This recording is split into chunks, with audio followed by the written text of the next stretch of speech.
Hello and good morning everyone.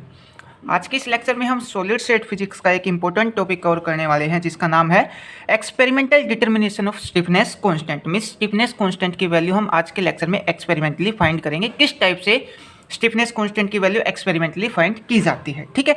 तो आप direct अगर ये लेक्चर देखेंगे तो आपको समझ में नहीं आएगा, क्योंकि आपको नहीं पता होगा कि स्टिफनेस कांस्टेंट क्या होते हैं। तो इसके लिए आपको पहले वाले लेक्चर देखने पड़ेंगे, लाइक जो स्ट्रेस कंपोनेंट है, स्ट्रेन कंपोनेंट है, उसके बाद फिर स्टिफनेस कांस्टेंट का जो टॉपिक है उसकी वैल्यू हम पता करते हैं। तो सबसे पहले आप जाइए ये लेक्चर देख के आइए, उसके बाद आपको ये लेक्चर बहुत अच्छे से समझ में आएगा। और ये जो टॉपिक है ये एग्जाम पॉइंट ऑफ व्यू से भी बहुत ज़्यादा इंपॉर्टेंट है। ये काफ़ी टाइम एग्जाम में पूछ लिया जाता है 12 या 16 मार्क्स के अंदर। तो स्टार्ट करते हैं। तो सबसे पहले हम थोड़ा सा स्ट्रेस और स्ट्रेन के कंपोनेंट के ऊपर बात कर लेते हैं। तो इससे पहले वाले लेक्चर में हमने देखा कि जो स्ट्रेस और स्ट्रेन है इसके 9 कंपोनेंट होते हैं और 9 कंपोनेंट को हम 6 कंपोनेंट के अंदर रिड्यूस कर लेते हैं। ये आपको जब पहले वाले लेक्चर देखेंगे तो आपको बहुत अच्छे से पता लग जाएगा कि किस टाइप से हम 9 कंपोनेंट को 6 कंपोनेंट के अंदर रिड्यूस करते हैं। उसके बाद हमने फिर हुक्स लॉ के बारे में थोड़ा सा पढ़ा। वहाँ पे हमने क्या देखा था, नॉर्मल हुक्स लॉ में क्या होता है, जो स्ट्रेस है वो डायरेक्टली प्रोपोर्शनल होता है स्ट्रेन के, और कोई भी डायरेक्टली प्रोपोर्शनल जब हम रिप्लेस करते हैं तो वहाँ पे एक कांस्टेंट आता है स्ट्रेस इक्वल टू ए, और यहाँ पे स्ट्रेन ई क्या है, यहाँ पे कोई भी इलास्टिक कांस्टेंट है, ठीक है। ये तो थी नॉर्मल हुक्स लॉ की बात। अगर मैं एक हुक्स लॉ को एक क्रिस्टल के लिए स्टडी करना चाहूँ तो वहाँ पे क्या हो जाएगा, जो स्ट्रेस है वो डायरेक्टली प्रोपोर्शनल स्ट्रेन हो जाएगा, और डायरेक्टली प्रोपोर्शनल जब रिप्लेस किया जाएगा तो यहाँ पे जो कांस्टेंट आएगा वो स्टिफनेस कांस्टेंट आएगा, ठीक है। तो स्टिफनेस कांस्टेंट का जो कंसेप्ट है वो यहाँ से आता है। अब स्टिफनेस कांस्टेंट कितने होंगे इसके ऊपर भी थोड़ा सा बात कर लेते हैं। तो हमने जो स्ट्रेस और स्ट्रेन के 6 कंपोनेंट देखे थे, स्ट्रेन के 6 कंपोनेंट देखे थे। तो 6 क्रॉस 6 का यहाँ पे एक मैट्रिक्स बनेगा। ये मैट्रिक्स किस लिए बनेगा, क्योंकि जो स्ट्रेस और स्ट्रेन है वो एक सेकंड रैंक का टेंसर है। तो यहाँ पे अपने पास एक स्क्वायर मैट्रिक्स बनेगा। तो स्क्वायर मैट्रिक्स किसका बनेगा, 6 क्रॉस 6 का स्क्वायर मैट्रिक्स बनेगा, जिसमें अपने पास टोटल 36 कंपोनेंट होंगे। इन 36 कंपोनेंट की वैल्यू हमने यहाँ पे पता कर ली थी, ठीक है। तो पता करने के बाद अपने पास जो स्टिफनेस कांस्टेंट आते हैं वो कौन कौन से आते थे, C11, C12 और C44, ठीक है। और पहले वाले लेक्चर में हमने C44 की जगह हमने क्या ले लिया था, C55 ले लिया था। ये भी ले सकते हैं, कोई दिक्कत नहीं है, क्योंकि अपने पास जो C44 है, C55 है और C66 है, ये तीनों एक दूसरे के इक्वल हैं। तो हम C44 ले या C55 ले या फिर C66 ले, कोई भी दिक्कत नहीं होगी।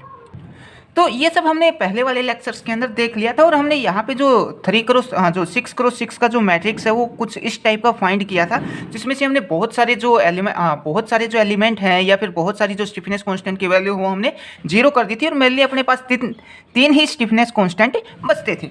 आज के इस लेक्चर में हम जो स्टिफनेस कांस्टेंट है इसकी एक्सपेरिमेंटली कैसे पता करते हैं इसके ऊपर थोड़ा सा बात कर लेते हैं।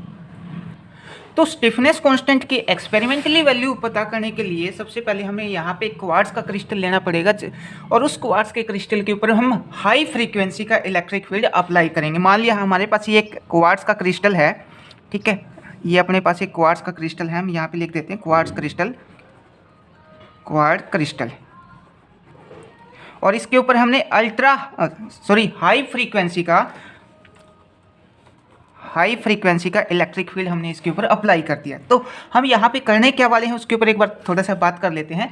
तो हम यहाँ पे ये करेंगे, हम अल्ट्रा हाई फ्रीक्वेंसी का जो क्वार्ट्ज क्रिस्टल लिया है इस पर हाई फ्रीक्वेंसी का इलेक्ट्रिक फील्ड अप्लाई करेंगे, और यहाँ से एक वेव प्रोड्यूस होगी। हम उस वेव की वेलोसिटी पता करेंगे, और उस वेव की वेलोसिटी पता करने से हमें जो स्टिफनेस कांस्टेंट है उसकी वैल्यू पता लग जाएगी। अब जो वेव की वेलोसिटी वो पता करने से कैसे स्टिफनेस कांस्टेंट की वैल्यू पता लगेगी, क्योंकि जो स्टिफनेस कांस्टेंट है वो वेव की वेलोसिटी के ऊपर डिपेंड करते हैं, या फिर जो वेव की वेलोसिटी है वो स्टिफनेस कांस्टेंट के ऊपर डिपेंड करती है। तो इस टाइप से हम यहाँ पे स्टिफनेस कांस्टेंट की एक्सपेरिमेंटली वैल्यू पता कर सकते हैं।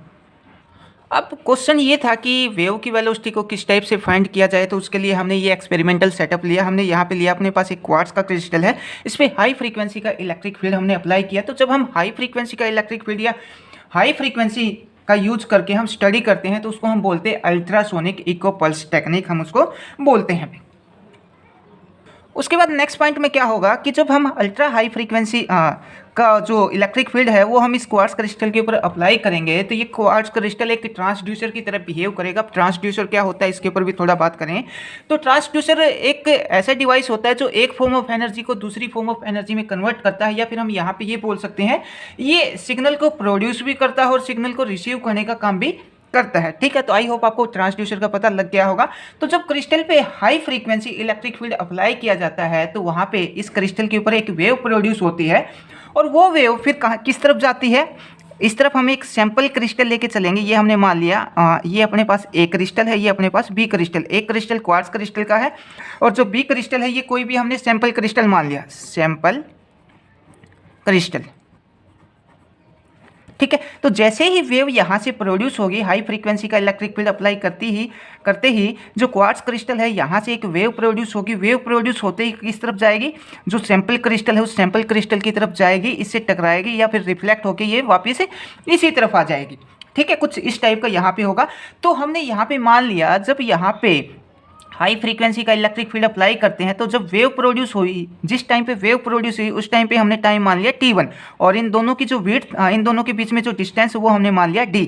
ठीक है, या फिर इनका दोनों बीच का जो डिस्प्लेसमेंट है वो हमने यहाँ पे d मान लिया। और जब एक क्रिस्टल के ऊपर जब कोई वेव प्रोड्यूस होती है तो उसका टाइम हमने मान लिया t1 और जैसे ही ये वेव इस क्रिस्टल b से टकरा के वापस a तक आती है वो टाइम हमने मान लिया t2। तो हमने यहाँ पे t1 टाइम पे क्रिस्टल जो A है उस पर वेव प्रोड्यूस होगी और t2 टाइम के ऊपर वो टकरा के वापस से एक क्रिस्टल के ऊपर आ जाएगी। तो यहाँ पे जो वेलोसिटी है वो वेलोसिटी क्या हो जाएगी, वेलोसिटी हो जाएगी, यहाँ पे वेलोसिटी क्या होती है अपने पास, डिस्प्लेसमेंट अपॉन टाइम। ठीक है, तो यहाँ से हम वेलोसिटी पता कर सकते हैं, वेलोसिटी v और डिस्प्लेसमेंट कितना है अपने पास, इन दोनों के बीच की डिस्टेंस क्या है d, तो ये आ जाएगा d और डिवाइड बाय टाइम, टाइम क्या आ जाएगा अपने पास t2 माइनस t1। इस टाइप से हम किसी भी वेव की वेलोसिटी पता कर सकते हैं और जैसे ही अपने को वेलोसिटी पता लगेगी फिर हम इस वैल्यू को उठा के जो हम वेलोसिटी वाला रिलेशन है उसके अंदर पुट कर देंगे और अपने पास जो स्टिफनेस कांस्टेंट है इसकी वैल्यू का पता लग जाएगा। कौन कौन से स्टिफनेस कांस्टेंट का पता करना है, C11, C12 और C44, इन सभी का हमें पता लग जाएगा। अब जो वेलोसिटी का रिलेशन है वो कहाँ से आता है, क्योंकि हमने तो इसके ऊपर अभी लेक्चर अपलोड किया नहीं है।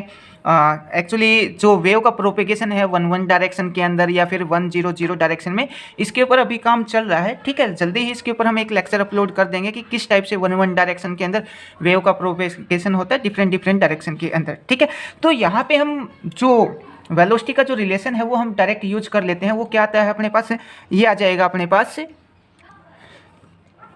v equal to root C44 divide by rho. ठीक है, ये रिलेशन है। इसमें जो v की वैल्यू आएगी वो हम यहाँ पे पुट कर देंगे। पुट करने के बाद अपने पास जो स्टिफनेस कांस्टेंट है C44 इसकी वैल्यू निकाल सकते हैं हम। ठीक है, तो ये था experimental determination of stiffness constant का टॉपिक। आई होप आपको ये टॉपिक समझ आया। अगर समझ आया हो तो आप अपने दोस्तों में भी शेयर कर सकते हैं और साथ ही चैनल भी सब्सक्राइब कर सकते हैं। और साथ ही बहुत सारे बच्चों ने रिक्वेस्ट की है कि सर जो थर्मल प्रॉपर्टी ऑफ सॉलिड है या थर्मल प्रॉपर्टी ऑफ मेटल है इसके ऊपर आप इस चैप्टर के ऊपर आप वीडियो बनाए, तो जल्दी है मैं इन टॉपिक को तैयार करके इसके ऊपर लेक्चर अपलोड कर दूंगा। ठीक है, थैंक यू।